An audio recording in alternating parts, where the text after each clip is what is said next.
I don't know why that just turned off. Maybe it was 30 minutes already. This is the ultimate dark interest. And I'm getting a little bit into what I said was that other video as to why people do it. I think the allure might be the fact that it is the ultimate dark interest. Because you could literally, it's like a psyop in and of itself. It's like a hobby that has a built-in psyop. And by that I mean that you could literally tell people you're doing it, and they'll just turn around and walk away and act like they heard nothing. Because it would be almost as if you're speaking Chinese to them. They don't have any idea what you're talking about. On the one hand. On the other hand, they don't want to know. Right? So they just walk away. Okay? I believe that a person could see it. Okay? And he could just look, see it, not understand what he's seeing, and not want to understand. And as a consequence, just turn and walk away. I believe that a person could see it happening in real life now. I'm not talking about a video, because everybody knows that the videos exist. If somebody saw a video, they would think it's repugnant. They would want somebody to be prosecuted, and all of that's right, and all of that's good, and that should be the case. But I'm talking about in real life. A person could actually see it. I'm not talking about every person. I'm just talking about some people. Maybe, possibly a majority. Could see it happening. Okay? And I believe they could just turn and walk away, and not want to know what they... Not even be curious about what they just saw. They don't want to know. Right? That's what I believe. And that's why I believe... That's why I believe it might be one of the interests... That's why it might be the favorite pastime of the elite. This is not Jerry Sandusky and his son, and it's just a weird one-off thing. No. This is Jerry Sandusky and his son. This is 300 priests in the state of Pennsylvania. This is household Hollywood names that if I started naming off the names, you would be stunned. I was stunned. And I'm not going to name it because it's too unbelievable. I mean, it's like, no. I'm talking about evangelical leaders. I'm talking, we have the real life living testimony of the survivors, of people that have survived the abuse of these people, naming these people. Okay? One name you know, Antonin Scalia, famous conservative Supreme Court justice. The word on Antonin Scalia, he was down at that weird old pedophilia ranch down in Texas because he was a pedophile. And nobody knows what happened to him. He died, no autopsy. His body was just like disappeared. Yeah, well, you know the word is that happened to him? He was raping a 13-year-old boy, and somebody set up Antonin Scalia, gave that boy a knife, and that boy slit Antonin Scalia's throat. Okay? Because that boy didn't like what was going on. And the word is that Antonin Scalia not only was a pedophile, but that he was sadistic. He liked to hurt people. Liked to hurt children. Sorry, not people, children. Like I said, I don't understand this stuff. It's bizarre to me now. But this guy comes to our church, and he's up there talking about Bobby Bowden, Bobby Bowden, Bobby Bowden, Bobby. I'm not kidding you, folks. He must have mentioned Bobby Bowden's name like 50 times. And I'm just sitting there going like, is Bobby Bowden in the Bible? Because I don't know why we're talking about Bobby Bowden so much. This is just weird to me, right? But so I just started thinking, it's like Bobby, and I started thinking about Joe Paterno, and I'm like, Pennsylvania, Joe Paterno, Jerry Sandusky's sons, all these priests. There's probably more people that were arrested up there too, because it's the media, man. The elite are the media. They're the same people. They try to push this stuff under the rug. The fact that it even got as far as it got is like a miracle. It's no doubt due to the fact that Hillary didn't get elected. If Hillary had gotten elected, nobody would have heard anything about any of this stuff. Right? Or maybe if they did, they would have heard about it for a day, 2 days, or maybe a week, But now this stuff is like it's like a slow rolling, what do you call that? A slow rolling earthquake or something. I mean, it just keeps rolling and rolling and rolling. So I just started thinking, it's like, you're trying to tell me that Joe Paterno is sitting up on top of this rat's nest of pedophiles, right? And he doesn't know anything. His own football players. I'm going to go down here. This is where my kids used to play soccer. This is going to be like a trip down memory lane here. I spent a lot of hours at this soccer field, soccer complex, picking up trash and selling hot dogs. Those were good days, let me tell you. But, so Joe Paterno didn't know anything about this stuff. His own football players would catch Jerry Sandusky raping little boys in the shower. You know, Jerry Sandusky is like this pillar of the community. How many times have you heard that phrase? He's a pillar of the community. You know, every time I hear that phrase, I just start shaking my head. I'm like, oh my goodness, here we go again. Somebody's a pillar of the community. This guy's probably the most corrupt person you ever imagined. Forget about met. Probably the most evil, corrupt person you've ever imagined in your life. And people are running around saying, he's a pillar of the community. Don't you know that Joe Paterno was called a pillar of the community? Oh, you bet he was. But Jerry Sandusky was too. Because Jerry Sandusky was the guy running this children's, what do you call it? Children's, see, I turned down the wrong road, now I'm lost. This children's charity. Oh yeah, we help disadvantaged kids, oh yeah. Now listen, I want to make it clear that I'm not saying every children's charity is a pedophile ring, okay? Michael David Steele makes the point. He makes it very explicitly, and I agree with him entirely, that 90% of the people in any organization, carte blanche, period, 90% of the people are good people. 90% of the people are there for good reasons. 90% of the people don't know what the other 10% of the evil, corrupt, dark-hearted, you know, the people that have a rotten potato where their heart is supposed to be. If you ever smelled a rotten potato, it's a horrible smell. Okay? 90% of the people don't know what the heck those 10% are doing. Okay? And they're just operating under the delusion that the mission statement of the organization is what's being acted out. You know? They're operating under that delusion. They're like naive. Okay? There's another side to that, but I'll address that at another time maybe, or maybe a little bit later in this video. So Michael David Steele makes that point, and I agree with that entirely. I'm not saying that. If you have a children's charity that has 300 people on staff, or 300 people on staff combined with the number of people that volunteer, whatever, you've got 290 really good people, really good, honest, sincere, hardworking people that are, doing a good job and doing it for life. But you got 10 people that are there out of 300, like I said. You got 10 people that are there for reasons that are not good.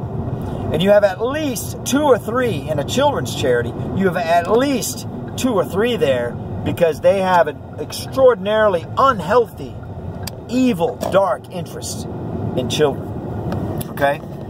So, those are not hard and fast numbers, but they are numbers. There's something to work with, So, like I said, there's Joe Paterno sitting and Jerry Sandusky, and all these priests, all this elite, and all these pillars of the community raping these little kids.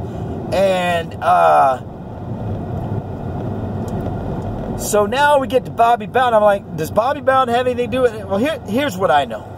I'm a software engineer. I'm a software engineer in a certain field of software. I know the other software engineers. I know them. I know people you don't know. I know people you don't want to know because you don't share anything in common with them. You have no shared interest whatsoever. I know them because we have that shared interest. We have that shared interest being, software development. Our particular flavor of software development. So I know Bobby Bowden knew Joe Paterno. Okay? I know Bobby Bowden was an elite. Now, I don't know. Now, these other software engineers, the leaders in my field, like I said, I know them, but I don't really know that much about them. I don't know, about their personal lives. And maybe that exonerates Bobby Bowden. Maybe you know, he knew Joe Paterno. Maybe he didn't know anything about Joe Paterno's personal life, you know. But, you know, I just find that hard to believe, personally. Two people at the same level of accomplishment in the same field of play, pun intended, same level of accomplishment, you know, same comparable level of accomplishment in the same, well, this is awesome being back out here again. I remember being out here picking up garbage and selling hot dogs and what, man, and it was just like the best feeling in the world. I loved being out here. This soccer field. Unfortunately, my sons lost their interest in soccer, so there wasn't any reason for me to be here anymore. So I only spent 3 years out here, but it was good. It was awesome. But anyway, I just find it hard to believe. I really do. You know. See, the thing of it is, these leaders in the software industry that I know who they are, but I don't really know them. I'm not at the same level they are, right? People at the same level, maybe I still don't know that much about their personal lives, but you know, there's a chance I know something about their personal lives. I have kind of a ping. I have kind of a vibe a little bit on their personality, you know. I mean, you got something like this going on that is of this extreme level of evil, you know, extreme, and this extreme level of pervasiveness. You got all these priests. You got Jerry Sandusky. You got his son. You probably got dozens of other people. You got football players, or you know, like team coaches, because the football team has different teams. You know, offense team and the defense and the whatever, you know, all these different, I don't know if it was a football player or one of these coaches, you know, one of these team coaches. A football team, I have like 30 coaches maybe, I don't know how many, but they'll have a bunch of different coaches, you know, and then they have a head coach. That's why he's called head coach. So I don't remember if it was a football player or one of those team coaches that walked in on Jerry Sandusky in the act, raping a little teenage boy, you know. You got all this going on for years, maybe decades. But, and then Bobby Bowden doesn't know anything about it. See, I got a problem with that. I have a problem with that. I got a real problem with that. You know? I got a problem with that. I got a problem with Joe Paterno supposedly not knowing anything about it. And the thing of it is that if they didn't know, why did they not know? Are they that incurious? Are they that, what's the word? Not insulated, but that's a good word, but that's not the word I'm looking for. Are they that, it's like insular? Are they that insulated? That's not the word either. There's another word. You know, are they that wrapped up in their own little worlds that they don't know? I can't believe it. I can't process that. I cannot process that. I find it hard to believe. I find it hard to believe that Joe Paterno didn't know. And if Joe Paterno knew, then I find it hard to believe that Bobby Bowden didn't know what Joe Paterno knew. I find it hard to believe that these guys knew and then didn't do anything about it. I mean, that's the kind of thing you raise the 5 alarms about, right? That's the kind of thing you go crazy about. That's the kind of things you rant and rave and you don't shut up until it gets fixed about. That's what kind of thing that is. And let me tell you what other kind of thing it is. It's also the kind of thing that if you even suspect it, you go crazy about it. If you even get a whiff that it might be true, you go crazy about it. That's what kind of thing that is. Okay? But somehow, Joe Paterno, oh, no, nothing. All of a sudden, you know, oh, no, nothing. I got to go cash my $1 million check. I get one every week. Excuse me now, I got to go. I don't know nothing, right? Bobby Bowden, I don't know nothing. Well, I got to go cash my $1 million check. I get one every week. I don't know nothing about what's happening up there under Joe Paterno. Don't bug me about this stuff. Ain't got nothing to do with me. Ain't bringing me down. See, isn't that how this stuff happens? Isn't that how it works? Everybody's more interested in cashing their $1 million check than they are in saving a bunch of kids from these predators. They might actually literally be satanic, or they might only metaphorically be satanic one way or another. These are satanic predators. Okay? These are satanic, evil predators. And I agree with Daniel John Lee. He's a guy who has a YouTube channel. He's nothing special, but that's what makes him special. The fact that he's nothing special, right? All these clowns, all these bozos with these titles, PhDs and Rhodes Scholars and this and that and yuckity yuck, yuckity yuck this and yuckity yuck that. All right? These guys are no longer special. These guys with these titles have become the scum of the earth. And they have become the scum of the earth by virtue of their own actions. Just like Joe Paterno, doing nothing, if not being an active participant himself. Bobby Bowden, doing nothing, if not being an active participant himself. Tell me these guys didn't know anything, and I'll call you a fool. I don't believe it. I don't believe these $1 million bozos knew nothing. I don't believe it. I think they would have gone to their grave with the suspicion, oh, well, something might have been going on over there, but I don't want to risk my career to find out. These good old boys from downtown, down south, talk like kids. They seem like they ain't harm, ain't threatening nothing. They're a threat. Don't let their idiot personas throw you off. They are a threat. These clowns that pretend like they don't know anything. That's like that's like the #1 defense of every evil person. I don't know. I don't know what you're talking about. I don't know. Oh, a little boy got raped in my own locker room in the shower. I don't know nothing about that. I ain't never heard nothing like that before. All right, let's get back to practice now. Come on. Come on, I got to make another $1 million this week. Right? Isn't that how that works? I believe it is. These sleazy, sleazeball, grease-covered, slippery, slick, little pieces of scum. Okay? $1 billion scum. Gold and platinum. What do you call it when something is covered in something else? Like a laminate. Except gilded, right? Gold and platinum gilded trash. You know, it's like they're like used Big Mac containers that have been gilded with gold. It's like, why? Why would you do that? Why would you cover a Big Mac container in gold? That doesn't make any sense, right? Or why would you cover that dog dropping in platinum? That doesn't make any sense. But that is what the world offers us, isn't it? I think it is. I think an artist, just as a practical joke, ought to put a dog dropping, you know, a sculptor, inside each of his sculptures that sell for $1 million. And it'll just be like his little own personal inside joke, you know?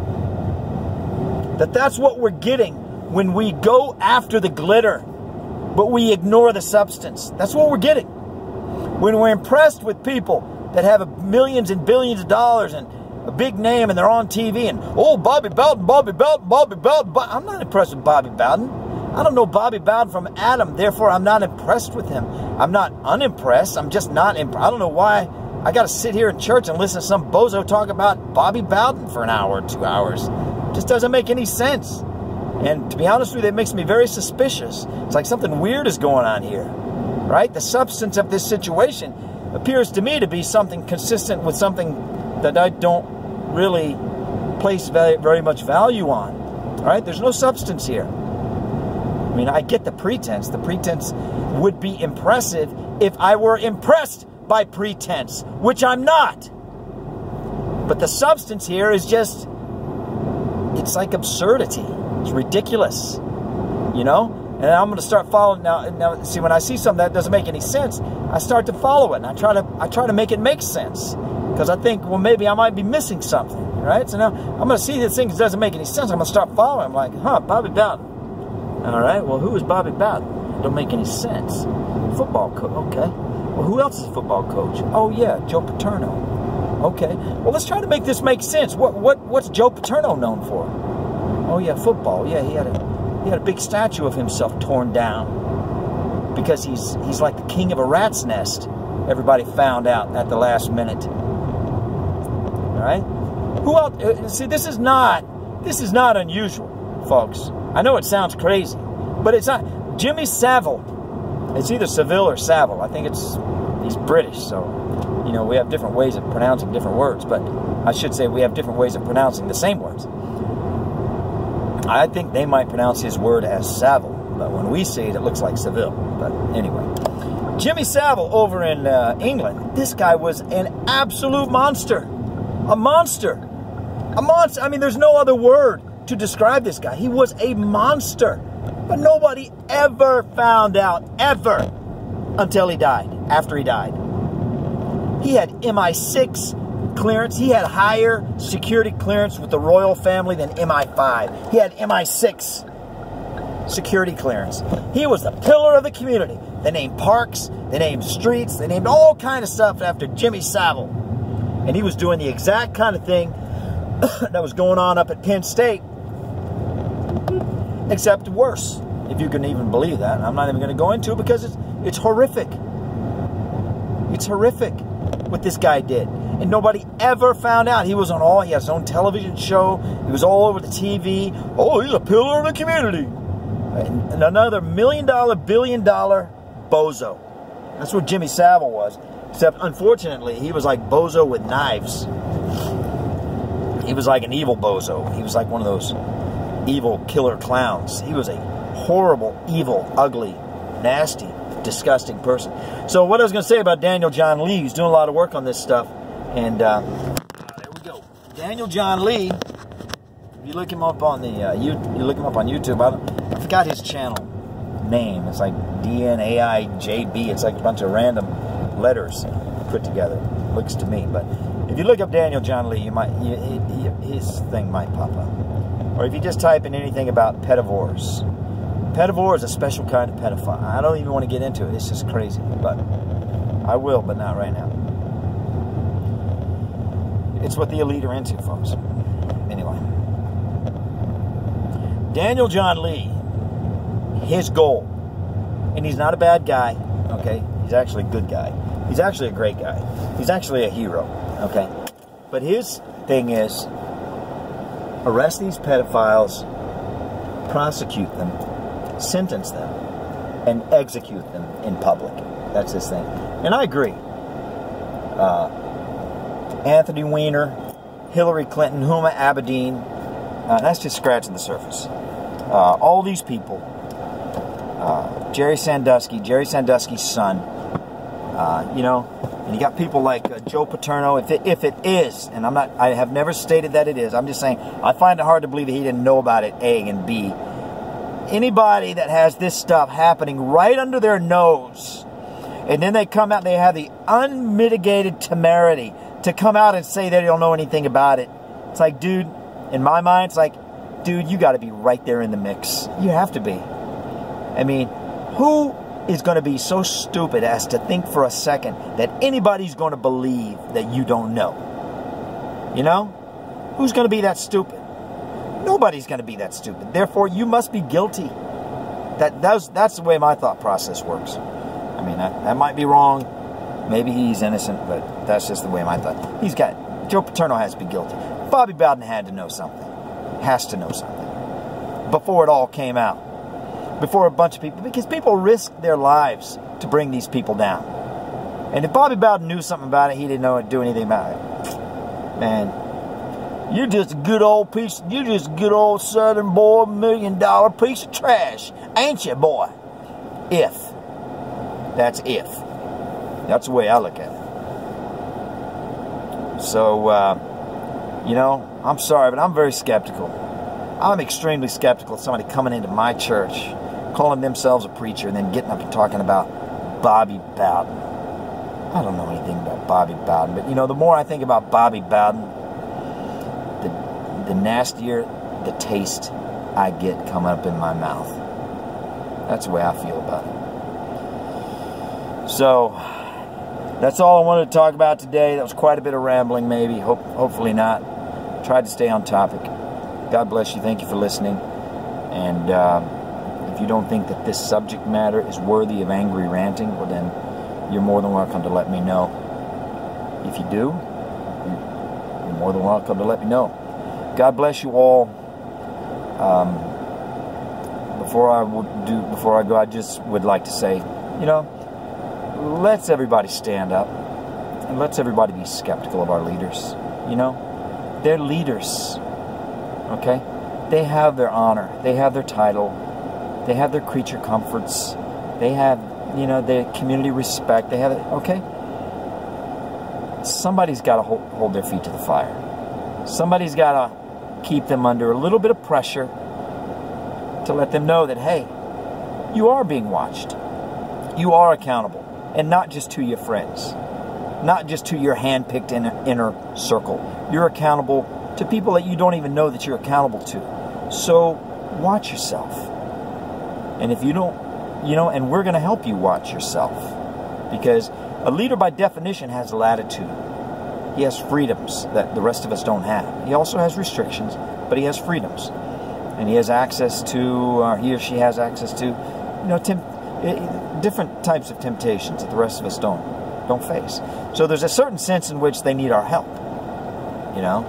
But unfortunately, I think too many of them get seduced into the temptations, and they get seduced into the comfort of being above being questioned, you know. And I think if you're in a position of being above, in a position where you're above being questioned, that's a very dangerous place for anybody to be. And I think any person of integrity would confess that. And it's dangerous for you to be in a position where people are genuflecting at your presence just because of your title, you know.